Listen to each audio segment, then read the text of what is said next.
Okay, welcome to for those of you who came in at Message to Money Live, this is the final um, messaging call in the series, messaging and branding call, and this focus is branding. And for those of you who are still mid-program, we're going to be transitioning after this call to open laser coaching with me.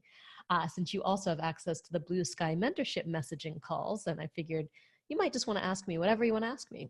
So we'll be switching after this call in March to open laser coaching with me. Alrighty, and while we're waiting for a few people to land, does anyone want to share anything, like any big wins or successes or challenges that you want to share?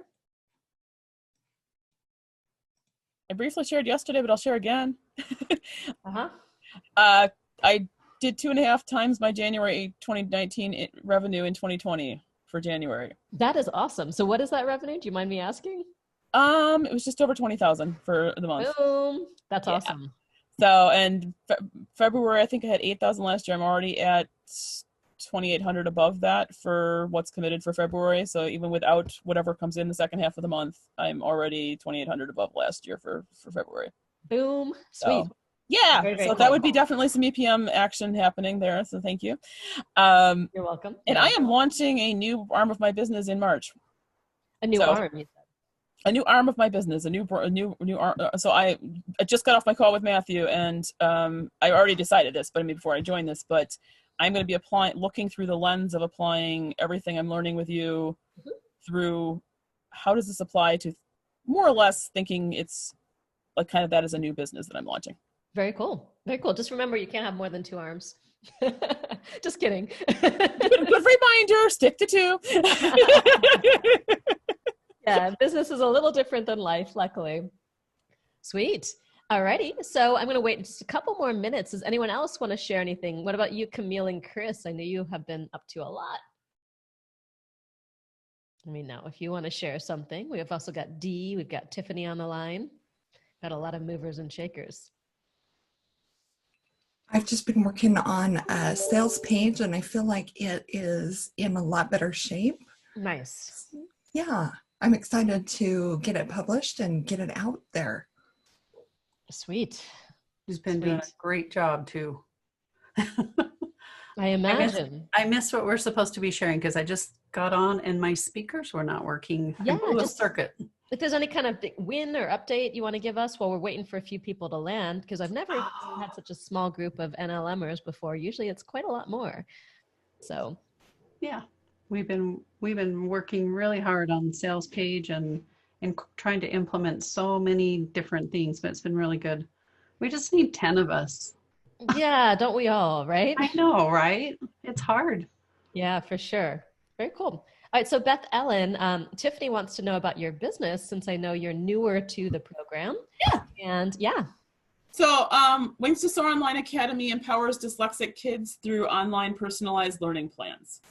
Boom. And the new arm of my business that is launching is going to be then, most of my clients are homeschoolers, so same target audience, is going to be some whole person well-being courses for the moms to support the moms. Very cool. So, and you're working with Matthew, correct? Yes, I am. Good, because that's his expertise. Exactly. That's why I chose that time when we were picking times, because I was like, I want to be with Matthew. Yeah, fantastic. Okay. I'll share. Yeah, I'm wondering if there's some link confusion. Was this the right link? Was everything sent correctly? Either this topic isn't interesting or there's link confusion, because I've never had less than actually usually there's like 15 to 20 on the NLM calls. So just curious. Go ahead, Tiffany. Yes. D. Sorry, D. It was D. Okay. I just finished up a 7-day free challenge that I did. It was the Eat Better Move challenge. I had great participation. And so what I'm doing now is talking with everyone and pitching my 12-week coaching program. Nice. So I'm excited about how things have gone and how things are going. This is your brand new business too, your new niche. Yes. Your passion niche. Yes. To be honest, you look happier talking about this than you did about the network marketing stuff, which I know is your bread and butter. So that's huge. I mean, more than anything, just coming Yeah, into I feel great about this new direction. Yeah. Very cool. Alrighty. Okay, well, let's just dive in, and maybe everyone has their visual branding taken care of. And that's the reason we're having a small call today. But you all are in for a treat. So let's go ahead and jump in. So really, this particular session is on the look and feel of your brand. And how do you look and feel like a pro online? Because people judge you, and they judge you fast. There's so many sites, almost 2 billion, 1.74 billion sites out there. And people don't have the time to give you a chance if you don't send the right signals right away. And here's the thing, people Google everything. So you might be meeting someone offline, in person. One of the first things they do is Google you to see if you're the real deal. If they find you on social, they're going to Google you too. So before I attend any major networking event, a lot of times I ask my team to Google everyone who's going to be at the event and suggest people that I really want to connect with ahead of time so I know, because otherwise it's like, oh my gosh, there's so many people. And that's all based on their web presence. So funny thing is that even Murray Googled me when we first met as well. And he sent me his first email to me after we met. And he was on my website. He was saying he was looking at the world through my eyes, all of this stuff. So he really knew what was going on with me, and he tailored his email to what he knew of me. And of course, it worked really well. All right. So, and when I meet someone, there's a good chance they're going to Google me and basically decide whether or not they want to follow up based on what they find. So employers Google potential hires before making decisions, and your prospects are checking you out too before they hire you and before they buy from you. And you've got to understand that people make their judgments fast. And most people look for any excuse to basically disqualify you so they can tune out and they can leave, rather than looking for an excuse to pay attention and stay. And the busier people get and the more crowded the internet gets, the more people are making decisions based on a split-second judgment. And the thing that people noticed first is the visuals. And it kind of makes sense, right? Especially if it's a medium where there's no sound, people are noticing the visuals first. And many of you have seen my 5-step product sales sequence. Step 1 is getting noticed. And you can get noticed by how you're showing up if you're in a room in person, how you're dressed, how you're being, your presence. Also through what you say. A lot of times the top headlines may draw attention or not. And of course, your visual branding. So this particular session is devoted to your visual branding because your expertise is not enough. All right, let's see. Your expertise is not enough.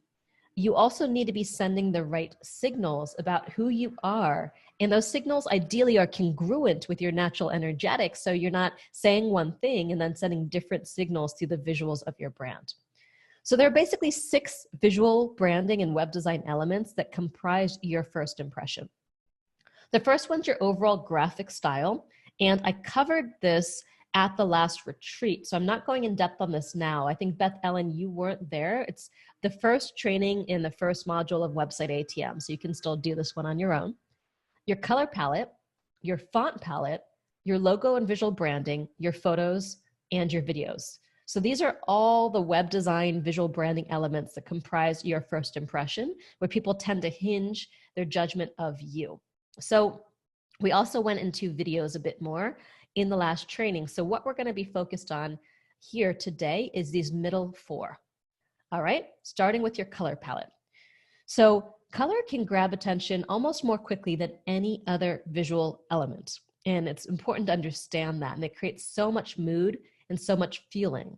So color basically can increase the attention value of your logo and your website before your visitor has had a chance to work out what you're all about. If you think about it, just do this. If you squint your eyes right now looking at the screen, what do you see? Right? What do you see? You see a blur of colors, right? Even before you read the text. So if someone's not focusing yet on anything, they see the colors almost first. And color creates contrast. What a lot of people don't realize is that the eye is designed to pick up 2 things, the human design, the eye. One is contrast and the other is movement. So the eye picks up on contrast because that's how you can tell the difference between similar looking plants. One may be poisonous and one may not. And it picks up on movement because if you have a predator chasing after you, you're going to want to notice the predators chasing after you. And this is why so much fast food, signage has very high contrast, especially the yellow and the red together, because that's designed to really catch the eye, especially if you're speeding down a highway, and you kind of see it off in the distance. It's designed to catch the eye. Now, other ones, even though green and white, it's still fairly contrasty, the green and the white, but they're still really there and designed to kind of show, all right, and create a very specific impression that you start to notice and start to kind of crave. Now, one approach you can go for, by the way, if you really want to be noticed, like known for a color, is you can actually go for like a single color brand. Someone like a Suzanne Evans primarily has just a single color brand where it's hot pink and white. She's got this accent, this kind of, turquoise accent. Same with Alicia Dunham here. She's got a really dominant yellow-driven website. Morgana Ray has this dominant red-driven website. So as you can see, when you have this just single color, it really creates a mood, and it creates a mood fast, because color just grabs attention, and it's such an emotional thing. It just evokes a mood. It creates that feeling fast. So when you limit your palette to one dominant color, you'll create a very intense, concentrated impression that evokes the emotions and associations of that one particular color. So a single color approach can make you super memorable, where people know what your color is and create a vivid brand impression, but it does limit your versatility later on. So if you want to leave like a more nuanced impression and have more versatility, you may choose 3 to 6 colors or shades that work together.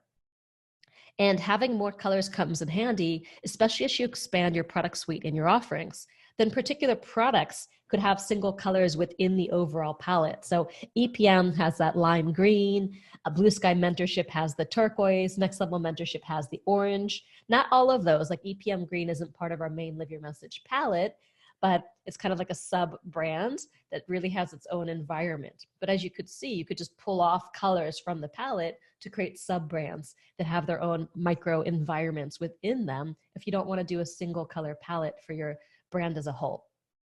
Now, sometimes what people get stuck on is choosing obvious colors. Like this was a website that we designed for Evan Mark Katz, a dating coach. Now, he wanted the really obvious reds, and we also did this variation where it's a little bit less obvious, and we went for the less obvious variation. So rather than being the dating coach where everything is red, we had this kind of purplish color and the turquoise color, and it just made it more nuanced, right? And there's nothing wrong with the one on the left, but you can also do something that's a bit more nuanced. I always like to talk about kind of twisting the dial. If you think about a box of Crayola crayons, it's primarily the same colors that you see over and over again. Now, I really like to twist the dial. So a little bit, say to the right or to the left. So you have shades that aren't seen as often, so that can be a little bit more branded. However, bright primary colors can work well, but some of these, as you can see, the green's a little bit different, the blue's a little bit different, but these are primarily primary colors. But even in something like that, you can see we have all these complementary colors here, basically 5 different colors that we're using. So we can have different colors for blog categories and things like that. It really gives us range, but they kind of fit together. They have a similar level of vibrancy, as you can see. But we still accentuate with some different shades of gray, and that helps us as well. So when I first started, though, here's an example where this is my client, Lori Dupar. She works with people, adults and children with ADHD. She had this very kind of calming, single color, website. And I guess you could think that it's good to calm people who have ADHD, but at the same time, they may not even notice you to begin with, right? So I migrated her to a much more vibrant color palette that I think is more attention grabbing and interesting, especially for people who might have limited attention. So color palettes with 3 to 6 colors, as you can see here, we've got 1, 2, 3, 4, 5 colors here. In the previous example, we also had 5 colors, and I'm not counting the black and the white and the gray as a color. Those are kind of accents on top of it, but the 5 kind of ones that you see or notice more as colors. These each had 5 colors. This can give you a lot of range and a lot of versatility while still maintaining a fairly strong brand look and feel. As you can see everywhere, all these different ebooks she's got, they use the same vibrant set of colors. So like I said, you don't have to rely exclusively on the obvious colors that many people think of. And it gets a little bit more interesting and a little bit more creative when you don't. So let's kind of go on a little color tour. And so you can start to see the different kinds of colors that are available to you and what the different meanings are. Now, I'm going to read the basic color characteristics. And why don't you focus on choosing your 2 to 3 primary colors as we go? So just kind of check, make a note of what your primary colors are. And not every single color in your palette needs to have a huge meaning. Like if we look at some of these, we use the red more often and the turquoise more often there. So you kind of choose a few that are dominant, and then you kind of choose the others that complement it. So when you have something like this, see, these are 3 primary colors, are the green, the blue, and the yellow, but we have purple and we have orange there to just complement the palette and give us more versatility. So you're looking for your dominant ones, your big ones. You can see the logo here has the blue and the green as well, and white. So you're looking for the primary colors right now, and then you can accentuate it after the fact. And not every single color has to have a profound meaning. You're primarily looking for, the meanings of your main colors, and you're not necessarily choosing it just for its meaning, its color theory meaning. You want to choose it because it just creates a feel, it creates a look. So it's good to be aware of the meanings, but don't become a slave to them. So, not everything has to have a profound meaning. Just overall, the palette synergizes, works together, and kind of creates some cool feelings and associations. All right. So, okay, like I said, the initial ones are just like complementary colors. So blue is the most popular color in the world, and you basically can't go wrong with blue. So it tends to convey safety, calm, serenity, peace, dependability, trust, credibility, and tradition. Now, if you're a company that's based on innovation, it may not be the best color for you unless you choose kind of a more like off shade of blue, like cyan or turquoise, right? That might be better if you're going for innovation because it's such a peaceful, calm, traditional color in a way, the color of banks. Dark blue is the most traditional of all the blues. If you go to bright blue and cyan, it's got the strength, the dynamism, the confidence. It's a more energizing color. And turquoise is super energetic. It's refreshing. It's a bit more feminine of the blues. And it's got a little more sophistication while still being calming. So it's got a lot of qualities like wisdom, serenity, wholeness, creativity, emotional balance, good luck, spiritual grounding, friendship, love, joy, tranquility, patience, intuition, loyalty. There's a lot of meanings there for turquoise. So here's an example of a color palette that's kind of blue dominant with the purples that are almost bluish purple to complement. So as you can see, the Silva life system, it's all a bunch of blues. So you could still have like a dominant color that you use in your palette, but you have different shades of the same main color. So red is the opposite of blue in a lot of ways. And people sometimes says, am I more of a red brand or am I more of a blue brand? And, it's like black and white in a way. So it conveys enthusiasm, action. It's kind of like a sexy, passionate color. It's provocative, conveys passion, but also can convey aggression. And there's an urgency to the color red. Like I don't wear red on stage because I've got enough energy, you know what I mean?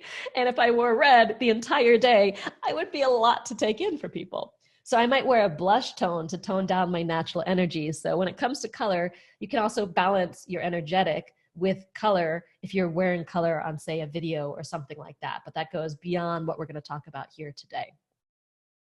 So here's an example of red. Like it's a very common internet marketing color, which is red.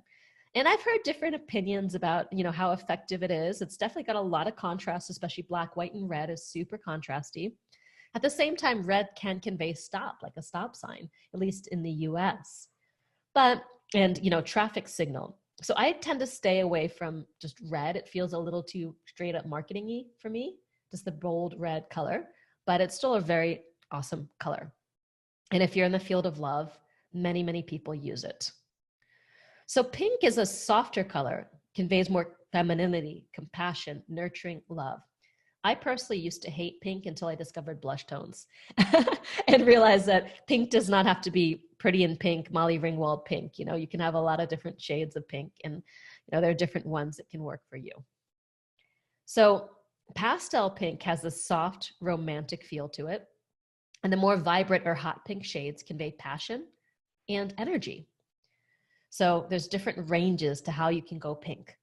Like this one from Suzanne Evans, the logo is evocative of building a movement because that's a big idea for her. So this is like a placard from a movement. And you wouldn't necessarily know it, but that's where the inspiration comes from. Now, purple is one of the more spiritual colors. It's got a lot of depth and mystery. It conveys luxury too, and nobility, royalty, wealth, wisdom. It's just like that deep color. It's like my mom's a complex person and her favorite color was always purple, right? So, we offer in Heroic, for any of you who are using the Heroic tool, a lot of websites, and many of them have purple, but you can always change the colors around.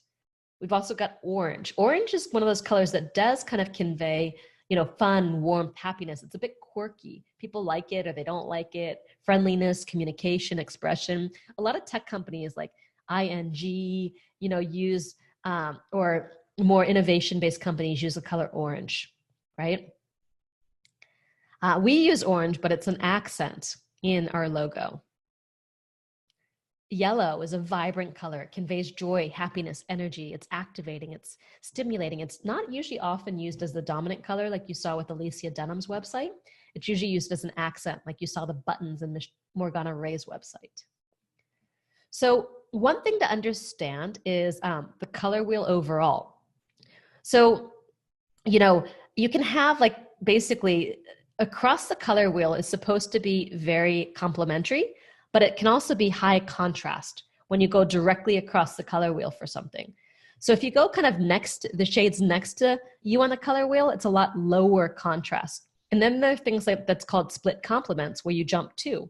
So if you go to say yellow and then the orange and then the kind of red, it's like less, it's more contrasty than the ones immediately next to it, but not as contrasty as the one farthest away. But you could even go to say the tertiary, like the secondary, like the orange to the violet red, or the orange to the tertiary where you're skipping to, and you're adding more contrast each step of the way. So I like to do, or orange to green and orange to violet. There's different levels of extremes. So you can kind of choose how much contrast you want by how far away from the main color you go. I don't tend to like to always go directly across the color wheel. If you look at my orange, green, purple, it's a little bit more like the secondaries sort of next to each other, right? It's closer to that. Okay. So here's an example. It is blue and yellow, and blue and yellow are not like directly across the color wheel like blue and orange, but you see it ends up balancing a little bit better, right? So just showing you some examples of this and how they end up fitting together. Now you can also go to shades that are a little bit off, like gold. Gold conveys success, wealth, personal power, right? So you don't have to go straight with a pure yellow, for example. You can go into metallics. We've got greens. Greens convey nature, fertility, life, well-being, vitality, wealth, money, love, consciousness. So I just chose the lime green for EPM because it felt good.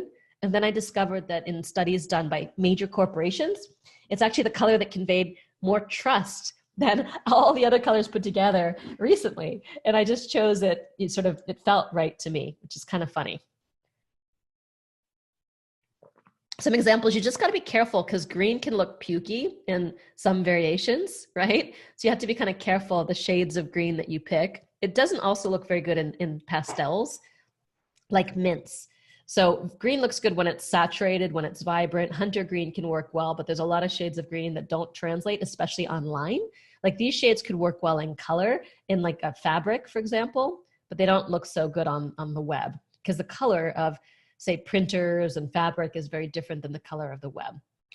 But here's an example of a site with a lot of greens that, I think are well chosen, that kind of work well together, that are not the obvious greens. And the green and the orange accentuate really, really well. Then, of course, you've got the universals. You've got black, white, and gray. So black conveys power, authority, mystery, and sophistication. And it's very high contrast, so it's very good for art sites and creative sites and featuring your work, your portfolio. right? It can be a background for photographs to create that vibrancy and that contrast. But it can also be heavy and overpowering. In some cultures, it symbolizes death and it can feel sinister to some people. You know, at the same time, you can use a lot black with white space like that and create just a very, very modern look. Because white conveys purity, cleanliness, simplicity, freshness, innocence, and mental clarity. Black and white are almost always combined with other colors in almost anything that you do from a graphic design perspective. Sorry about that.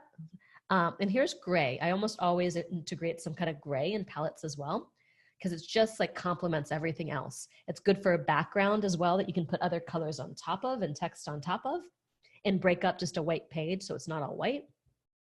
And it's a quiet color. It's natural, balanced, stable, practical, timeless, and sophisticated. So that's basically it for our primary colors. And I wanted to invite you, to take a moment to choose your primary colors, or you might already have your primary colors. Just take a minute to think about that. And then, you know, we can take a couple shares. We've got a small group today, our smallest group. I have a palette that's done as well. I'd love to share it with you. Okay. Yeah, for sure. Do you want to go ahead and share your screen? And is now a good time to do it? Okay, great. Sure. Let me do that.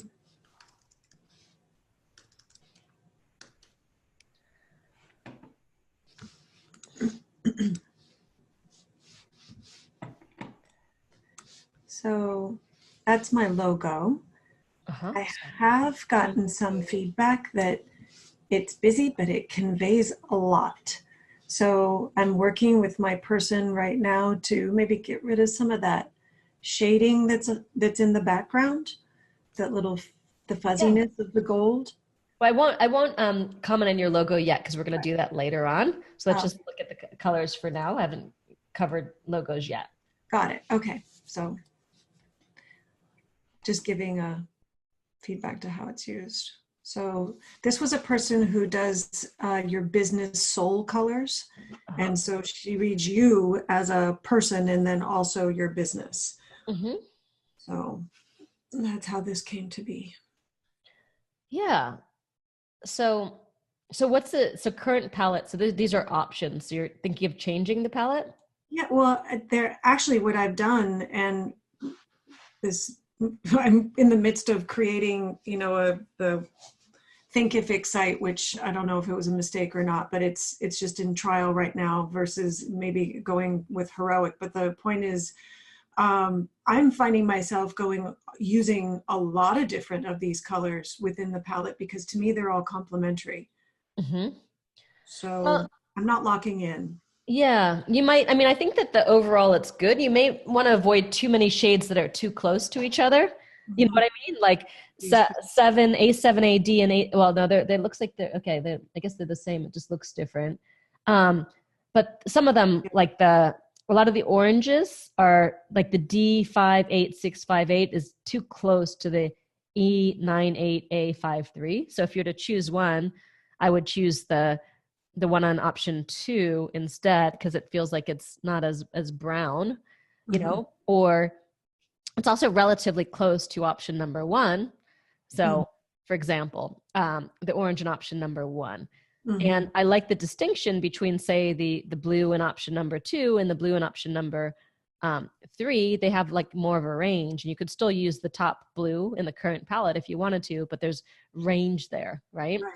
So it tends to be like blue is a great color to add more of, but you wouldn't necessarily add a lot more oranges, right? And then the two, you know, you could still have, and I would probably choose either the pink or the purple because, you know, it's otherwise it gets a little bit too like all over the place. Agreed. I'm tending to go with the option 2, more fuchsia-ish color. Right. But I'm just playing with it at this point. Yep. Okay. Awesome. Thank you. Yep. Sure thing. Unshare 1 sec. Okay. All right. Did anyone else want to show me something or just share what you had thought of? Can I show? Yeah. So my screen share.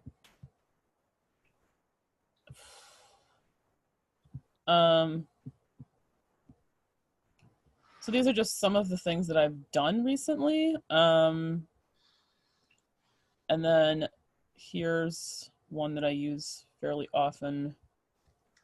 I mean, this is my logo and use that coloring. And then Let's see. This is what I use for my new, what I just launched with EPM. So I use this one. Mm-hmm. And then this is some of the other marketing material, other marketing coloring that I've used. Yeah. So which one do you want me to give you feedback on?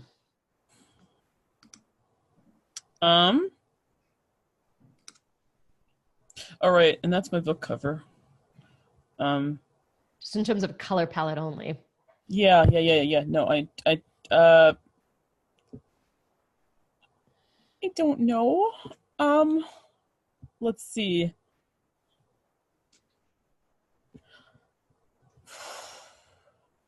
This is what I've been using in a lot more of my advertising. It just is. And then I guess lots of our color, we've been using these in our flyers. Well, I mean, I think that the logo looks consistent. I think it looks pretty, it can look all right against that bright blue. Mm-hmm. I have to kind of see it all together, but like that blue is different than the green over there. Yeah, I kind of just showing you both now. I'm like, those aren't as close as I thought they were. Yeah. Was one or the other better? I think I prefer the blues on the right to that green shade because it ends up, but it kind of creates a little bit more contrast versus if it's just the green, it creates more darkness, right? And if the message is soaring, I want to feel more of the vibrancy. Yeah. Mm-hmm. Okay. Yeah, I think I agree with you. Thank you for that feedback. I appreciate it. Yeah, for sure. Great. Who else would like to share?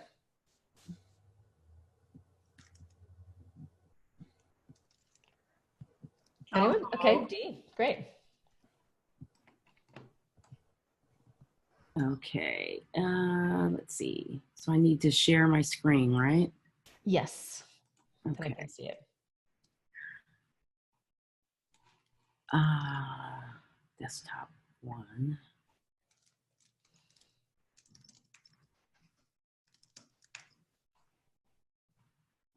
Okay, is it sharing? I don't see it. Okay, where's my...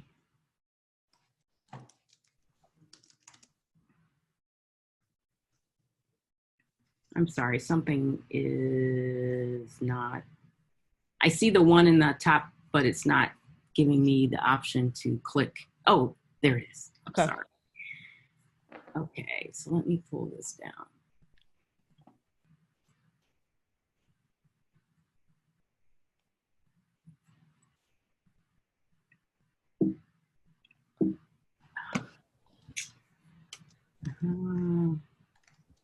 Okay, I'm not sure what's going on. Well, we are seeing your screen. It's just what you're selecting is we see your desktop. Yeah, it's not letting me select. If you stop the share and then you hit share again, it shows you a bunch of windows. Okay. Yeah. Okay, let me just do this. Can you see that? Yes. Okay, so I was thinking that my colors could be green, blue, the hot pink, a purple, a white, and a gray. And so here's a few of them. It doesn't include the purple. I think that this could probably use a little more work in the sense that it's they don't all go together. Mm-hmm. And it ends up creating it looking a little like clip arty, you know what I mean? Yeah. I think part of it's also the design of the logo, which is that that kind of clip arty design. Yeah. But I think that you might want to just a little bit more new. It's not that the colors are off. That's like the color. There's nothing wrong with blue and green together with a shade of pink, but it's the combination of the shades that have been chosen that don't quite have resonance with each other. Okay. So they feel like they're clashing a little bit in my eyes. Like when I look at them, you know, they just it feels like they were kind of put together without like a real artistry, you know? Right. So did you choose them yourself or did you have someone working on them? No, I chose them myself. Initially I didn't. I had the 4 colors on the left.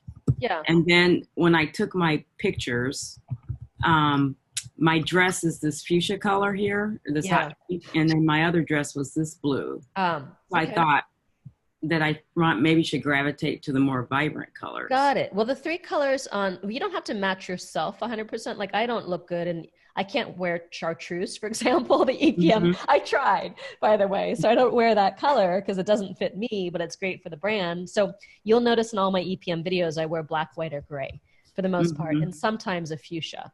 Again, we have fuchsia and turquoise to complement, but I can't wear bright turquoise either. Doesn't fit my coloring. So the 3 on the left look good together. Okay. The other 2 on the right feel like they're tacked on. Sure. So maybe try a different shade of like of pink or fuchsia that just fits the resonance of the other ones better. And the blue on the right is too close to the blue on the left. So I would just drop it. Okay. Cool? Okay, great. Yeah. So it's just drop the one on the right and then choose a different version of fuchsia or magenta or, you know, whatever it happens to be. Maybe something slightly purpler and a little bit more muted. Okay. And so if I use the image that I have with me in the dress that's this color, would that still be okay on the website though?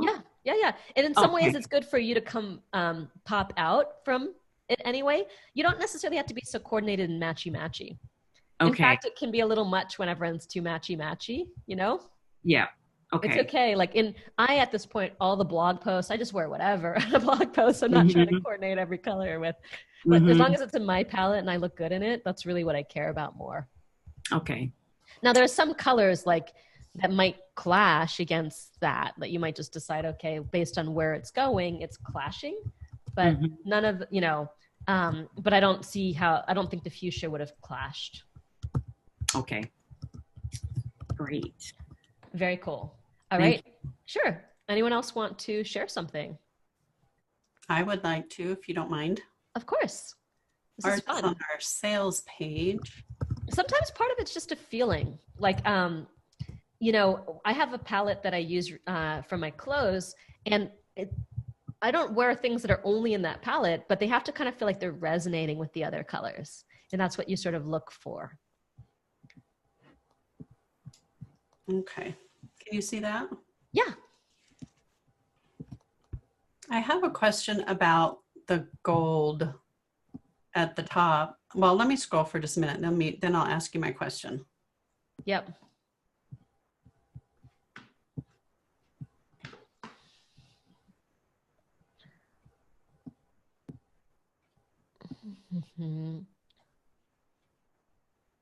Interesting what you just said about red.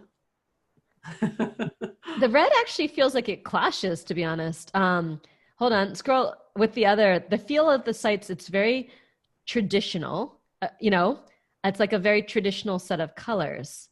The blues and I don't think that a red is a problem.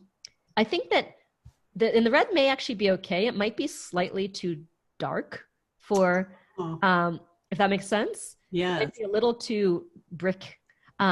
But I think it might be too much for such a large swatch of color. So go down again. Okay.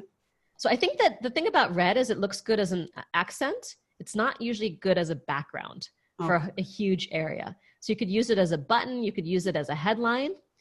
The red may be, it might be okay. It seems like the color is like slightly not exactly 100% the right shade. It's a good shade. I think you just can't use it for that big of a space. Does that make sense? Okay. Yeah, it's just part of our palette. I don't mind it as part of the palette. I just wouldn't use it. I don't think I would use the yellow in that way either, to be honest. So what you might want to use, like the palette is fine. I think the problem is some colors are not meant to be background colors. Okay. So especially for that, the yellow is better than the red for a background color, but you could still use a texture. You could use a light shade of blue. You could use a shade of gray. Does that make sense? Yes, I loved the gray that you showed. That really was appealing to me, but so's purple. Yeah, I mean, our brand isn't purple. Right. You know, I don't think purple would go with this. Yeah. But I mean, the yellow kind of works, but the red doesn't work. And it's also like, I will use big blocks of intense shades of colors, like deep, rich greens, if it's going to be a call to action strip that I want to repeat over and over on a page. Does that make sense? So people always know call to action, call to action, call to action. But then if you're using those areas, it's, see, that's okay, a little bit better because you have the white on top of it. Does that make sense? And it's a smaller amount of, a smaller area. But you may also want to reserve one of the intense colors for a call to action strip. But I think the colors are fine. It's just I do think that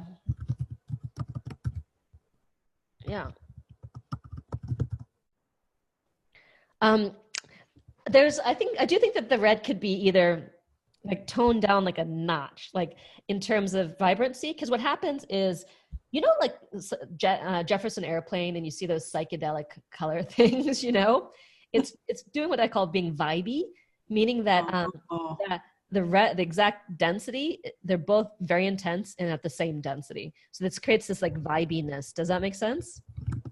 Yes. But if you just tinge it down like a tiny bit, the blue will have the vibey, like the red will just complement the blue a little bit more.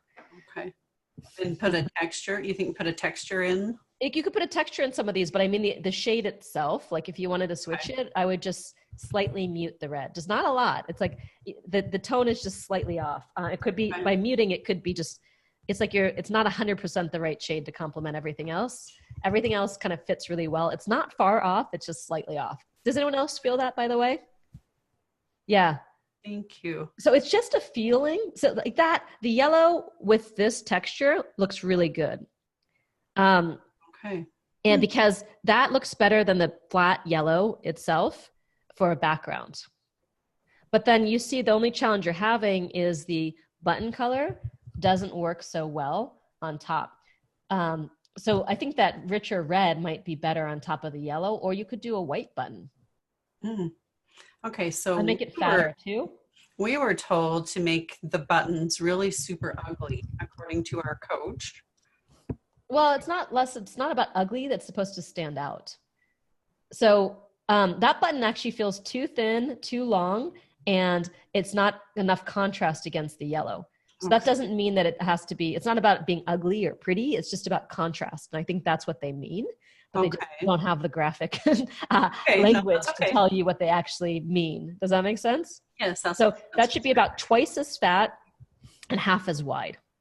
Okay. And I would probably not have the 1997 on it. I would just say register now, because if they see the 1997 above it. But if I say 1997, I want to push the button to register, not push the button for 1997. Yeah. Does that make sense? Yes. So I just have a question about the yellow at the top. The yellow at the top, we had originally kind of a light pale yellow to try to get the emotion of, you know, the struggle. And then maybe use the gold, the pretty gold down here where we come into the solution. I'm just curious about your thoughts about that.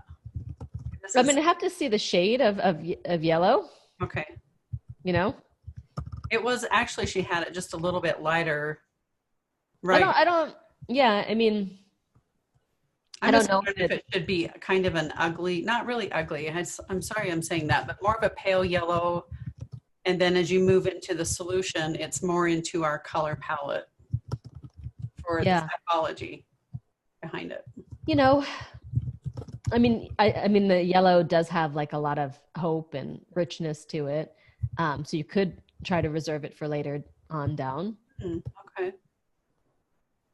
Really good feedback. I appreciate this so much. Sure. And the nods too.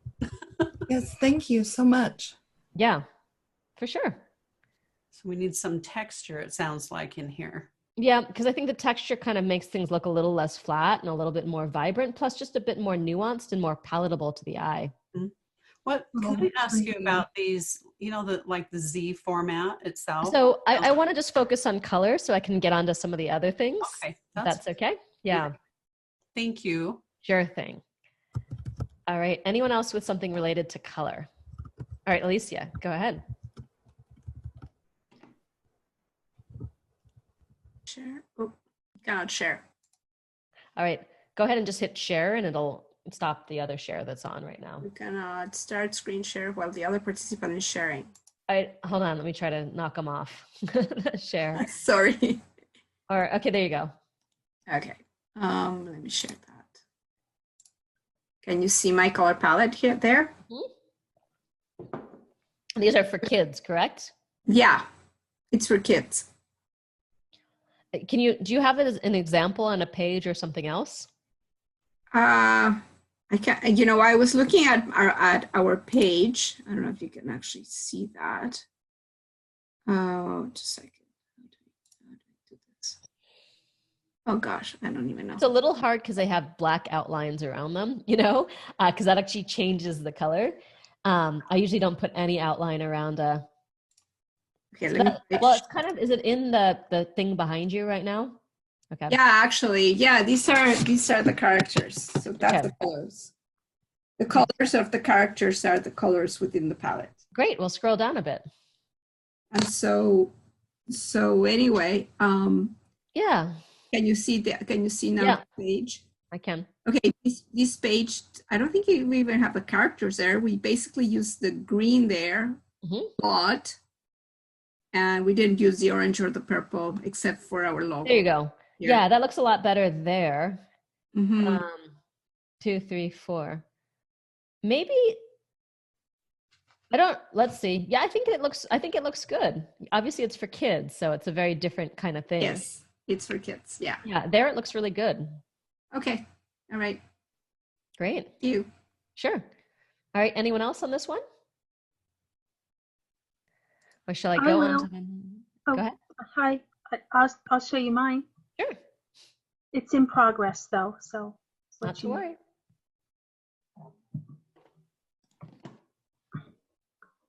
Okay, these are the colors over here to the left that I use.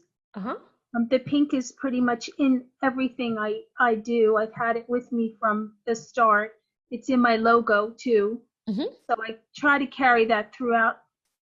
I know I'm in the process of, I know there's stuff wrong with it, but so I have the gray, the purple, the pink, and the white is, I use that in background, and my buttons are pink, and I know I have to fix this, but. It's okay.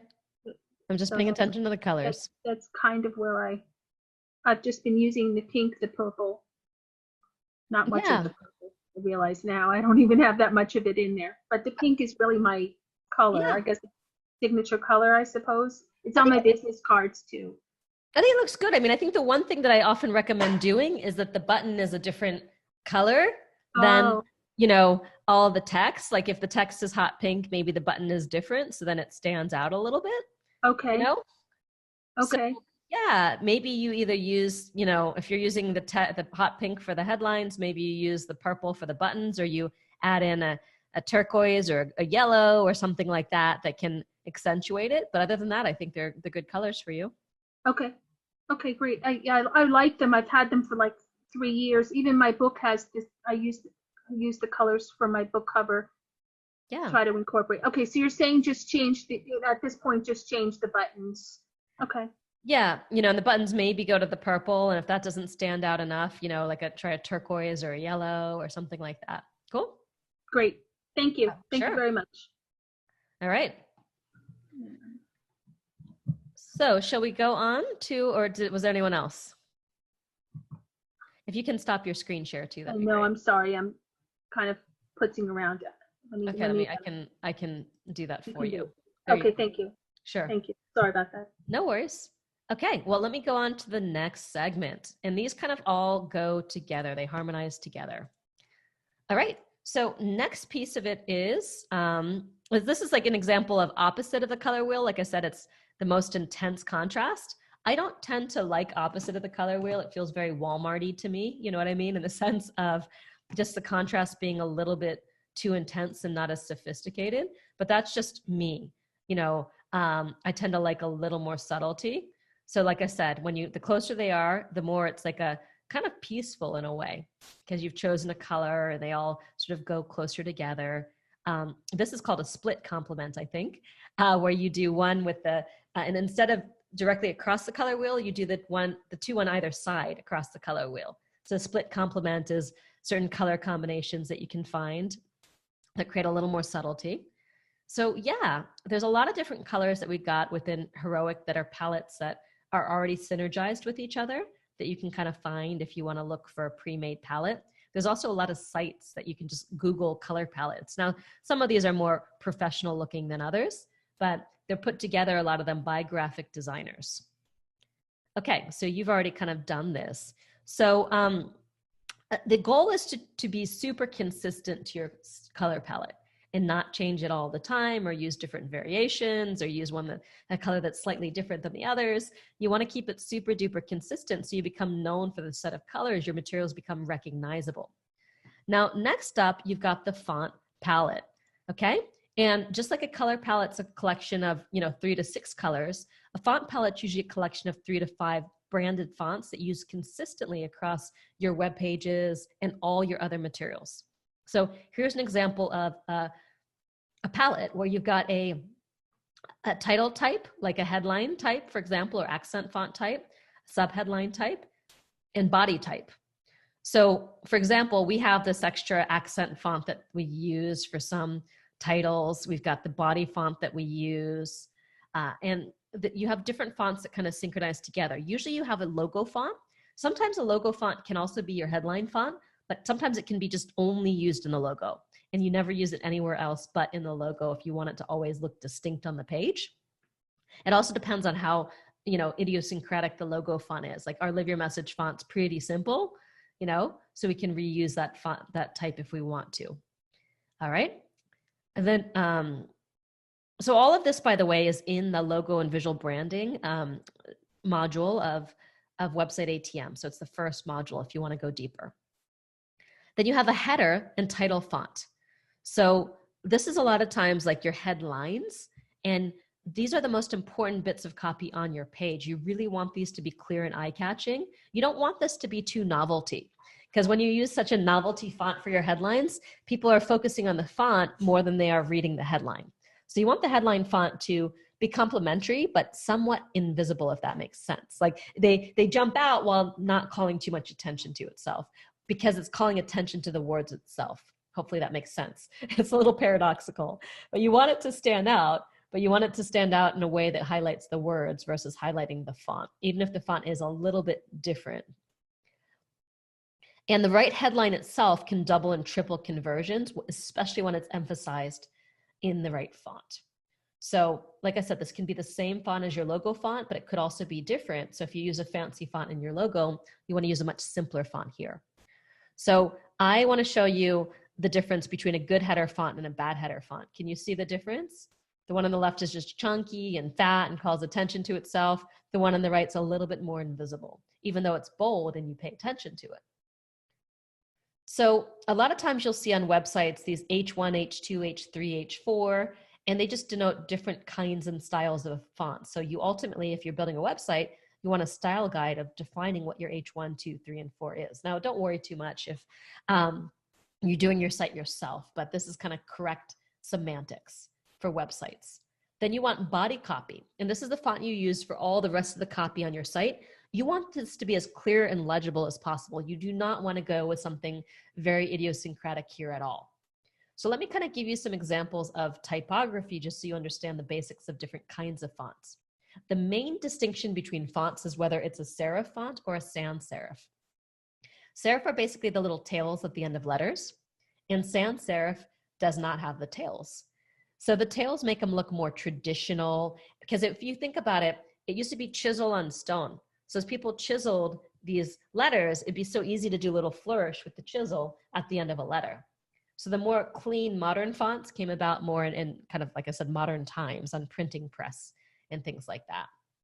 So you also have script fonts that also contain some handwritten fonts as well. These can be a little bit more fussy. You don't want to have a lot of type in a script font because it becomes hard to read. You've got decorative, novelty, ornamental fonts that really, are super noticeable and kind of harken back to a particular culture or a time period, use these with caution. You got to be careful that it's like using it for a reason. Otherwise, it can just be a lot. So you do not want to ever use script font for body font. It's just way too hard to read. I don't think that serif fonts on the web are very good as body fonts either. If you use it's better to use it as a cleaner font. However, there's a few examples, like the New Yorker does a really good job with their script fonts. There's a few modern serif fonts that just are a little bit easier to read online, but because on the web you're using pixels, and so it can just be a little more complex. So there, like I said, there's a few serif fonts that the serifs are that do work, like Big Caslon, but usually you want to do something that's more of a sans serif for body copy. As you can see, it's just simpler. It's a little easier to read than this. Can you see it? So generally speaking, you want to use serif fonts, sans serif fonts, sorry, for body copy. Then you've got a bold text, which is label text. These are the texts that you put on top of buttons. You really want these to be bold, as well, so people can very clearly see the text on the buttons. If you remember the Camille and Chris's buttons, the text on the button was a little wimpy and light, so it was hard to read. So you want that to be a bolder weight font. So for example, you see get free access now. It's a bolder weight font, all the different text. It's much bolder than, say, the body copy, up above where the call to action is. Label text inside of buttons is pretty much always a sans serif font, and usually a boldest version of that font that you can get. You don't want to necessarily have the fussiness of a serif inside of a button. So what you want to look for your main font, especially if you're thinking about headlines, and maybe if you can use the same headline font as body copy, but if you do, you're going to need what's called a font family. This is an example of a font family where they have different weights of the font. They might have a thin, light, regular, medium, bold, black, and italic versions of each. So you ideally want a font that has a family attached to it. So you're not just stuck with like one weight and version of the font. It doesn't have as much flexibility. Now, finally, you can have an accent font that you might use in some headers and stuff like that. It can be a little bit more playful, distinct, branded to your business. We often use a handwritten font for that. You can use it as a visual prompt to call attention to buttons or important text, to divide sections of your website. Here's an example of an accent font that we use that way on this older site for Evan Marcatz.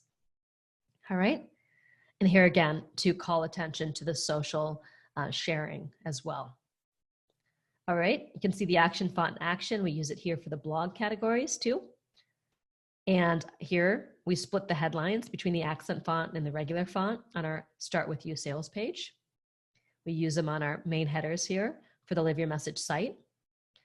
And, you can define all these different headers. So you want to make sure you make a choice. So the 5 fonts that you really want here, and you don't need all of them. And like the logo font could be the same as the headline font, for example, but you usually have at least 3. All right. Button font, label text, accent font, body copy, header and title font, and logo font.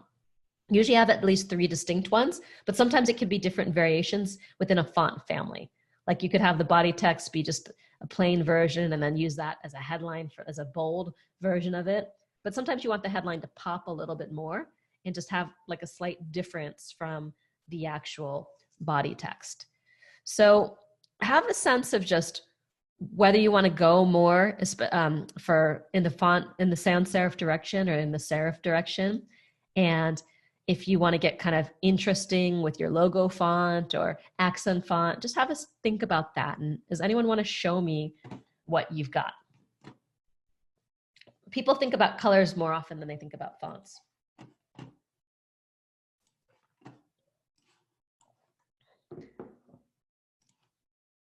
I can show you something. Great.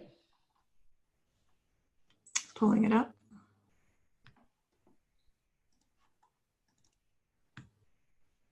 Oh, that's weird. Where'd it go? Here it is.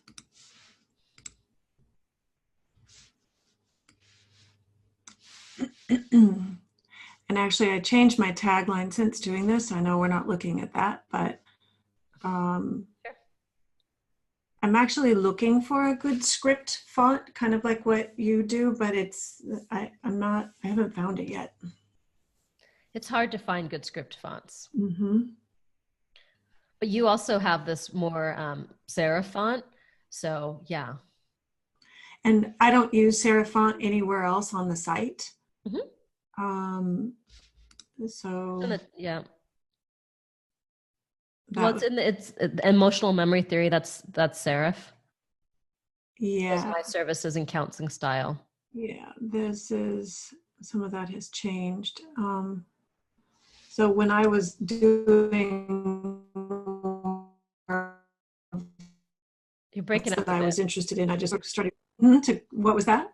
You were breaking up for a moment. Oh, sorry about that.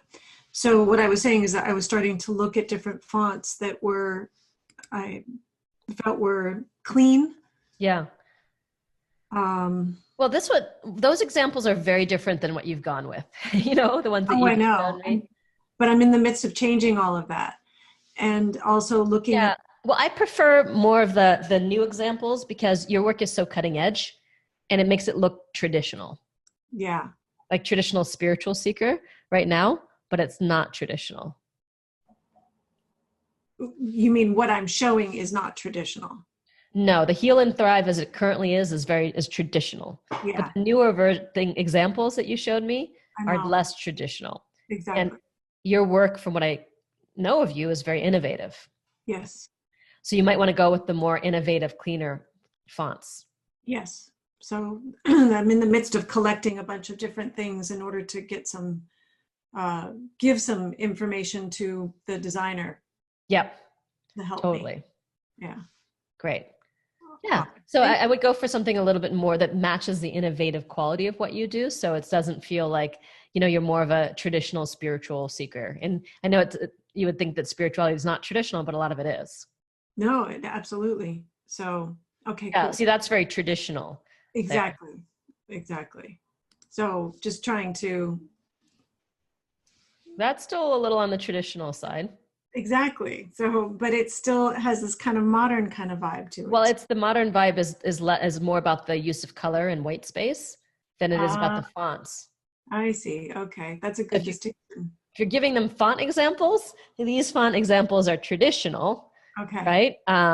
Well, A Modern Guide to the Ancient Craft is a modern font, but Inner Witch is a traditional font. You see? How to be a Stoic and all of that using ancient philosophy, that's all traditional. But it's a modern layout.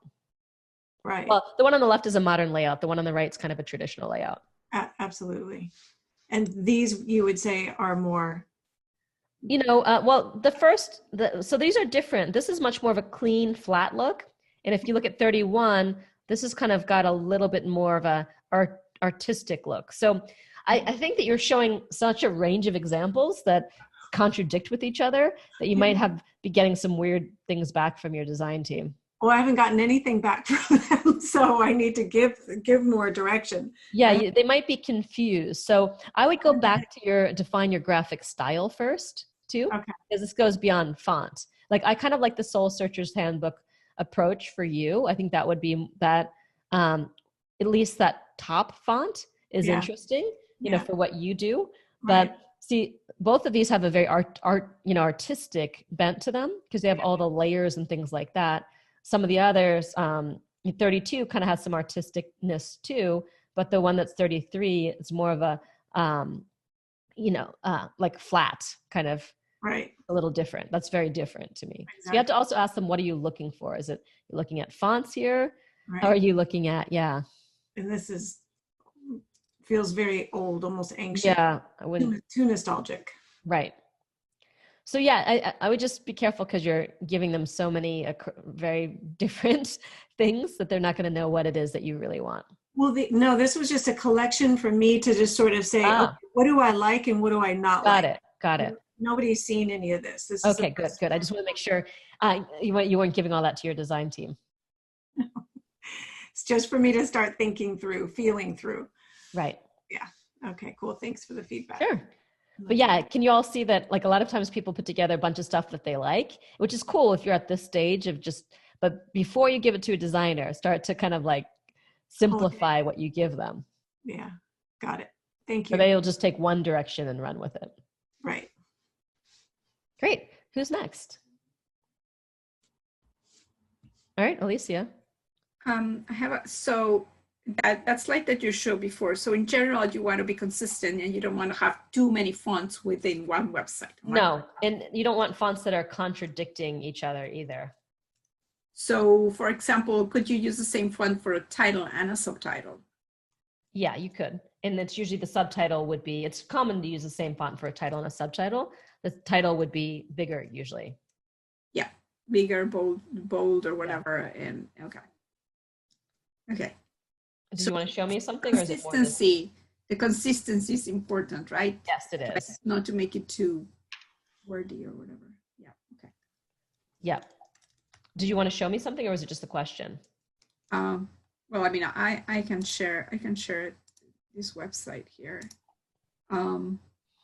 where, you know, like we try to be consistent, but again, I believe we're using several fonts within Heroic, and you know, I'm not sure, like we're jumping from here, then it's the same font. Yeah. For titles, it's a bit different and a different color, that type of thing, you know. And then this one's completely different, isn't it? Yeah, this is completely different. Yeah, that one it's tall and skinny like the original one, and now that one's completely different. And then that's completely different. That's what I want to show you, because yeah, this is a bit of a mess. No, it's a real mess, you know. Yeah. You know, you go into this and it's different. So, and those colors are a little different than the original colors too, by the way, right? The original colors are darker. Like these are colors, but they are a bit lighter. So we need to stick to the original colors, and we need to stick to, that's what I say. Yeah, I mean, it's okay to have like a lighter and a darker version of each color, but you know, because sometimes it can be too intense, the intensity of the colors. But yeah, I like the scroll up a little bit. I like that kind of that customer raves font in that other headline font there. Like this page looks clean. Like if you see customer raves, who we are and why we do it, and that body copy looks pretty clean. But now this other one, scroll up a tiny bit. No, not that far up. Sorry. Down. I was just a tiny bit. All right, a little bit. Oh, a little up. Tiny bit up. Sorry. Stop. No, down a little bit. So I want to see who we are, and I want to see the stuff down below at the same time. Okay. So I need to scroll up a little bit. All right, good. So I don't know though, however, if it works to have that same font as the headline there and also in the testimonials. Does that make sense? Like you might just use the body font in the testimonials, but a larger version of the body font. Oh, I see. Okay. So then the headline fonts are really designed to anchor sections. So if you're skimming down the page looking from headline to headline to headline, otherwise these three fonts together I think work. So customer raves as the accent font for section dividers and stuff like that. Okay. That other font, who we are, as the headline font. Mm-hmm. And then that body copy, like that's a series of three fonts that I think is clean. And I would probably get rid of potentially all the rest. All the rest. Okay. Yeah. Okay. Perfect. Great. Mm-hmm. And also that headline font looks closer to what you're doing kind of behind you, which is the handmade version of it. Yeah. Cool. Anyone else with a font thing? All right, Beth. Beth Ellen, is it? You say both names? Yeah, you're unmuted. You're muted, sorry. Now again. So, any feedback you have would be appreciated. Okay. Is there any way? Okay, there you go. Thank you. I mean, it looks pretty simple. You know, since you have like a lot of complexity in the logo font, that would be a place you only use it in one. Mm-hmm. I think that, you know, it's very simple, which I like. I don't know if I would do like a fancy accent font because you have such a fancy logo font. Okay. I like this. I like just the plain simplicity. What do y'all think? It's easier. Yeah. Mm-hmm. Great. Okay. Thank you. Sure. Anyone else?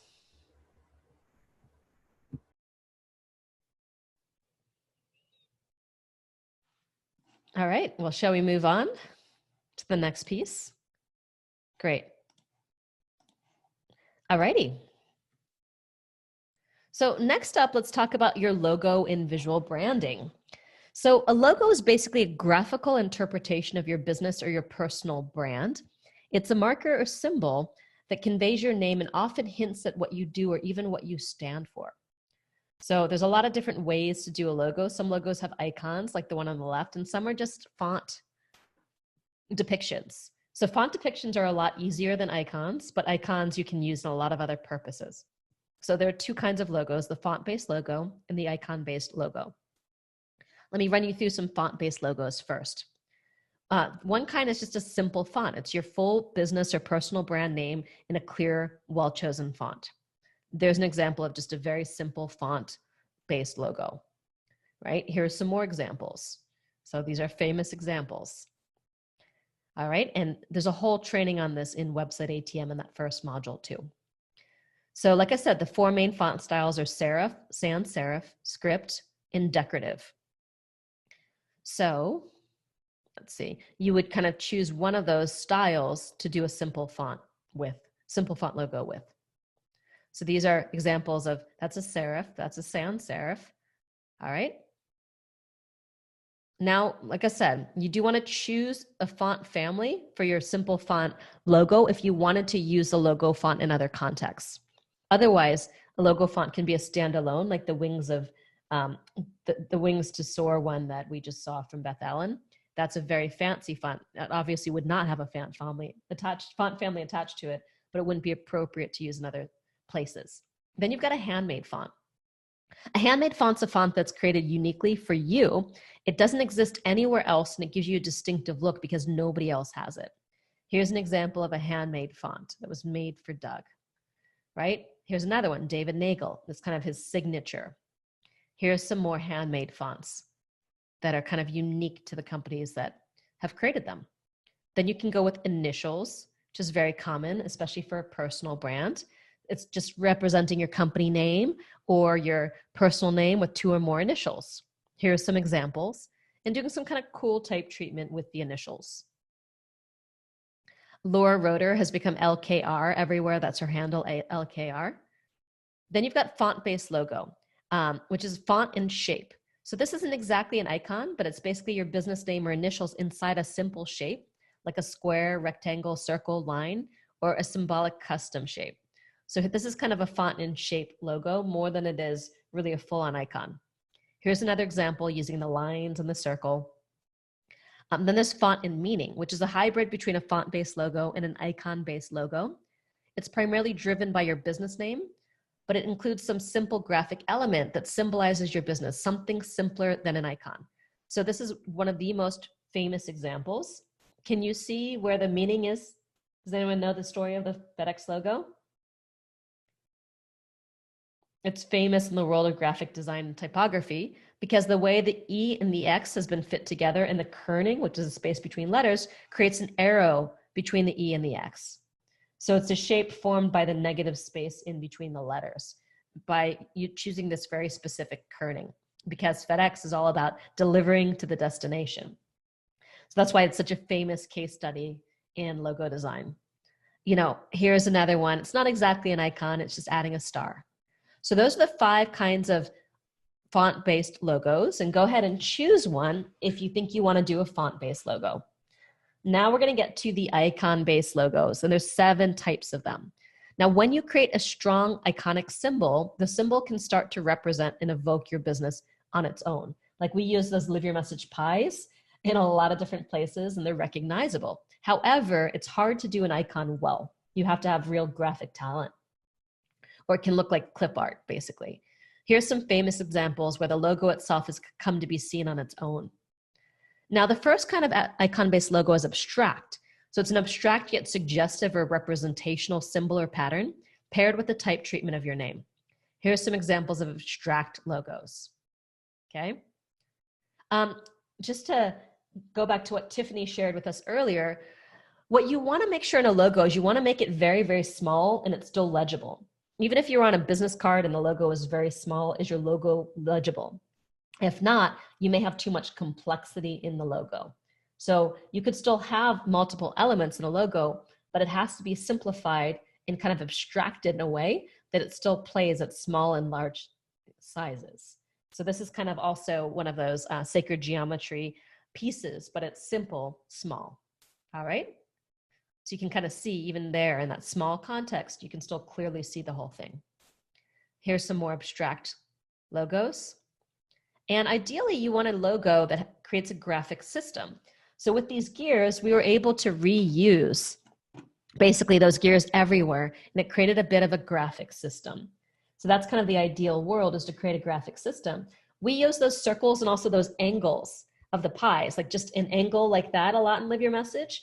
And the angle kind of conveys the shape inside of the pie. So even though we don't always use the whole circle, we might just use that angle. So it's kind of a graphic system that pulls the branding together. All right. Then you've got simple, silhouettes, which is a simple illustrated silhouette of something that signifies your business, which in a personal brand is usually you. So here are some famous examples of silhouettes. Well, I think the NBC is a little bit more of a, of an abstraction than the bunny. They're kind of hybrid abstraction silhouettes. All right. This is another silhouette of lynda.com, Masiko Tsunami. You've got geometric logos that are similar to abstract, but they tend to be based on simple shapes, right? These are just geometric logos. These are a little easier to design than a pure abstract logo. All right. So then there's simple illustration, a simple line drawing of a person, object, animal, or landscape. You got to be careful where they can look clip arty. So I was noticing, Dee, yours started to look a little bit clip arty because I've seen that swoop so many times that I'd probably go for like either a more unique logo or just a type treatment, right? But here's some examples of simple, illustrations, right? Then you get to detailed illustration, which is more of an elaborate, hand-drawn logo influenced by the popularity of cartoons, video games, and anime. Here's some examples. These are less traditional logos because they can't be abstracted as well, but they can still be really effective, right? Or more of the abstracted versions. You got seals and crests, which are detailed forms with text and or graphics inside the shape of a circle, square, or shield, which originated in the age of craft guilds and are still used among brands that are looking to kind of tap into that craftsman tradition. So you can see there's some kind of craftsmanship in all of these. Here's some examples. All right, this is a much more abstracted version, but it's still there. And then you've got a mascot, which is a simple non-human character that represents your company. MailChimp, right? This is Paul Smith, uses monkeys a lot.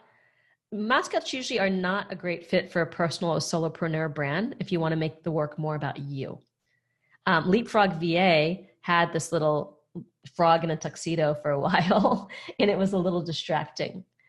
All right. I don't know what this Yes Women's Network is. Maybe it used to have one.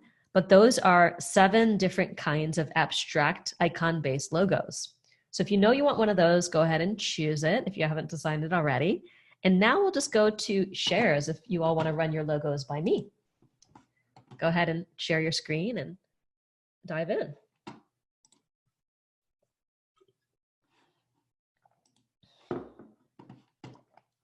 I'd like to get your feedback. Let's see here.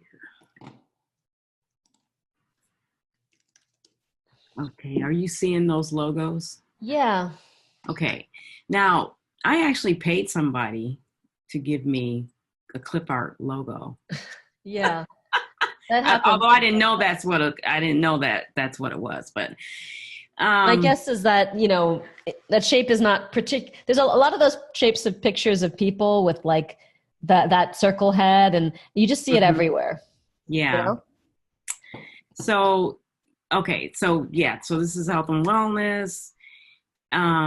So basically what you're saying is I just need to have someone actually who's really experienced to work on a logo. Yeah, I'm not feeling like your designer from everything that I've seen is a good designer, just to be honest with you. Yeah. Doesn't have a lot of like sophistication to it. Okay.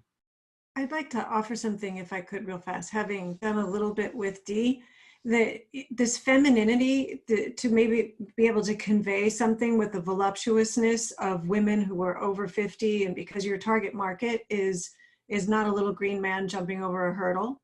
Mm-hmm. Yeah. And so, yeah, that's a very good point in terms of you're working with women over 50 and then you've got this like generic man, you know? Right. You're working with Black women over 50 and you've got this generic green man, you know? Yeah. So there's nothing about it that suggests Black women over 50. Or the voluptuousness of a woman that is just in motion. Yeah. So, you know, maybe a dancer, somebody who looks more like a belly dancer that is, you know, more of that kind of motion. Yeah, it doesn't seem like it's such a generic brand and you're such a, in some ways, like very culturally specific company that it just clashes. Because it looks like a generic one of those like, you know, NLMs where, sorry, I know you were an NLM company, but you know what I mean, with it just selling some generic supplement or something, you know? Right. Okay. Well, I appreciate this because we weren't happy with this person, but you know, you just have to go. We just went with what. So yeah, so I'm excited that you guys are giving me this feedback, and I have more information now that I can actually give someone. Yeah, for sure. It's hard when you don't have the language to talk about all of this stuff, and you're trying to get stuff designed. Yeah. Great. Thank you. For sure. Sure. So Reiko, I see that you're on the line. We're in the last 7 minutes of the call, and I know you're based in Japan. Do you want to just introduce yourself to some of our other students here? She joined back in late November. Love to say hi, if you don't mind. I'm putting you on the spot, but I haven't met you yet, so I'm excited to see you. Yes, hi. Sorry, I was another meeting, so I couldn't join earlier. So I thought I'd just check in to see if I could get in for a few minutes. So sorry I'm coming in late, but wonderful to meet you.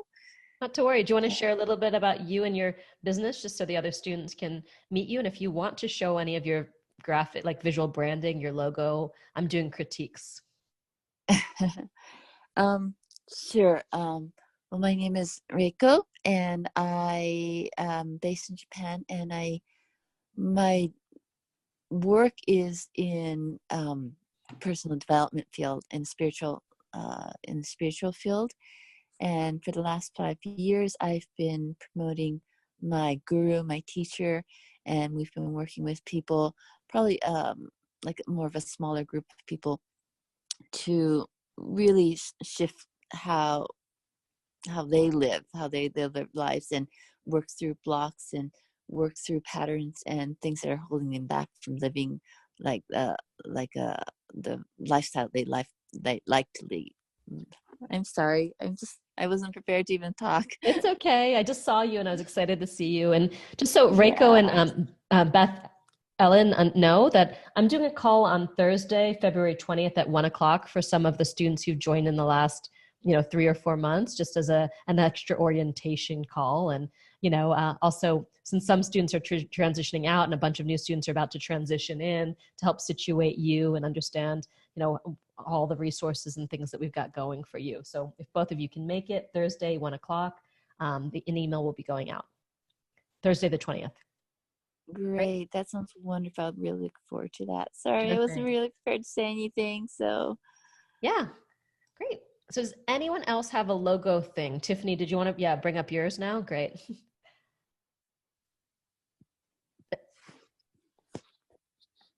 Yeah, so this has got a lot of complexity, but I would invite you to potentially, because you have the very detailed kind of medical, I forgot what that thing is called, staff scepter thing. What is that thing called? Caduceus. Yeah, that guy. you got this really detailed Caduceus thing in the middle. Then if you wanted to use, I wouldn't do something with so much detail behind it. Right. Especially because if you go any like smaller, already the thing on the right just kind of blends. So I do like the Caduceus, like, could you use triangles that are more solid triangles or just reduce a lot of the complexity? Well, that's what I was thinking to give her some feedback, is to just take all of the connecting pieces within the Metatron's cube that's behind that away. Yeah, and maybe they're either solid. They could potentially be solid, because that might allow the Hadusis to kind of come forward a little bit more. Right. Right. And I would probably potentially take away, the outer ring is, maybe if you have that inner ring solidified, the outer ring would still play, but some of these might need to get a little fatter too. So if the lines go too thin, like that upper left, I can't see at all the upper left, and I know that's. What do you mean you can't see it all? Like, so it says slide number 1. You see, your logo should still be able to play at that. I don't want to see it now. I'm just saying, like, you can't see it in the upper left. Like the shape doesn't translate. Oh. But like, at least in the upper right, it should still translate, but it does get all fuzzy still a little bit. Like you see upper right, you can still semi see it, but you can't really. So you want to be able to go smaller and still be able to see.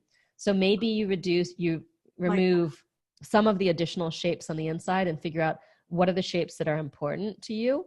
Okay.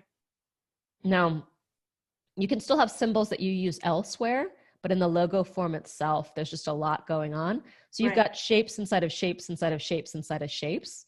So maybe you have the Hadusis and then you have 2 more sets of shapes max. Does that make sense? Yep, got it. You could have the triangles and then the hexagon, or you could have the circle, like the hexagon and the circle, right, without the triangle. Just try different variations of, you have the Hadusis, the main focal point, but either the triangles and the hexagon, or the hexagon in the outer, in the like little circles, whatever it happens to be.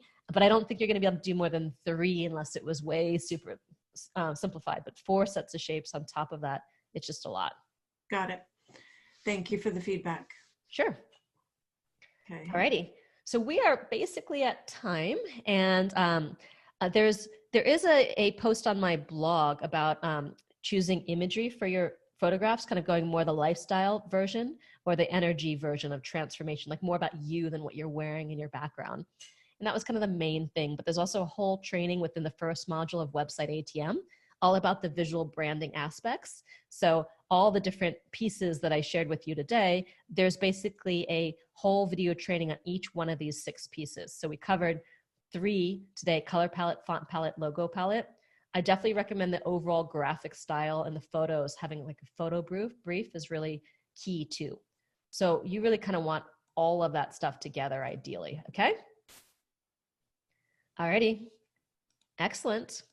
Well, thank you so much for coming out. It's super duper fun to be working with you and to be reviewing your different things. And I know, there's a lot of people who are just starting or just about to start the program. And I know there are many people who are continuing, who are re-enrolling. Like, I know for sure Norma is, and maybe Alicia, and then we have ones that will be about to join us. So we have different people in different places. But for those of you who are finishing your year with us, we're going to miss you terribly. And just know that so much of what you've done with us continues to build after you leave. It's like the gift that keeps on giving, and you'll continue to see the impact of it afterwards. And I know I'll be seeing many of you at Message to Money Live and the celebration. And for those of you who are newer in your journey, I'll be doing an orientation call next week. And yes, for those of you who are continuing for another 2nd, 3rd, or 4th year, it just gets better and better and better. Alrighty, take care. Bye. Thank you very much. Thank you, Melissa. Thank you so much. Take care. Bye, everyone. Thank you.